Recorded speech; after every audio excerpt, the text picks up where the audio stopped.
Hello learners, welcome to learn easy. ఈరోజు మనం శ్రీకృష్ణదేవరాయల గురించి, ఆయన ఆస్థానంలో ఉన్న అష్టదిగ్గజ కవుల గురించి తెలుసుకుందాం. శ్రీకృష్ణదేవరాయలు క్రీస్తు శకం 1509 నుండి 1529 మధ్య కాలంలో పరిపాలించారు.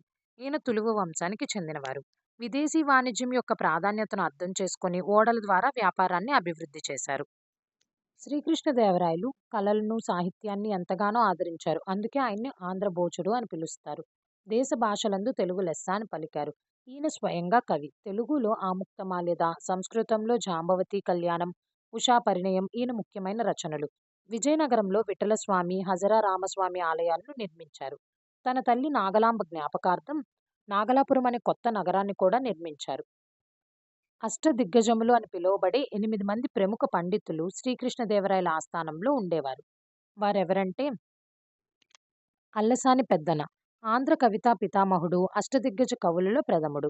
మనుచరిత్ర, హరికథా సారం ఈయన రచనలు. నంది తిమ్మన, పారిజాతపహరణ ప్రబంధకర్త. ఈయన రచనలు కేవలం పండితులకే కాక పామర జనులను సైతం విశేషంగా ఆకర్షించేవి. అందుకే ఆయన రచనలను ముక్కు తిమ్మన ముద్దు పలుకులు అని వ్యవహరిస్తారు. దూర్జటి, భక్తి ప్రబంధమైన శ్రీకాళహస్తి మహత్యం, శైవ శతకమైన శ్రీకాళహస్తీశ్వర శతకం ఈయన యొక్క ముఖ్యమైన 2 రచనలు. పింగళి సూరన, రాఘవ పాండవీయం, కళాపూర్ణోదయం ఈయన రచనలు. మాదయ్య గారి మలన, గద్య పద్యములతో కూడిన రాజశేఖర చరిత్ర అను 3 అశ్వాసాల కావ్యమును రచించారు.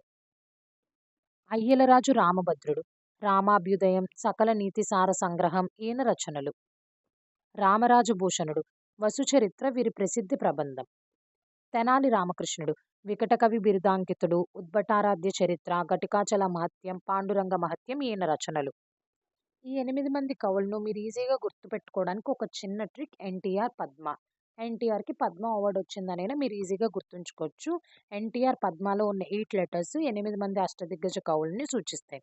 ఎన్ Nandi Thimmana, T Tenali Ramakrishnudu, R Ramaraju Bhushanudu, T Pingali Surana, A Ayyalaraju Ramabhadrudu, D Dhurjati, M Madayya గారి మల్లన, ఏ అల్లసాని పెద్దన.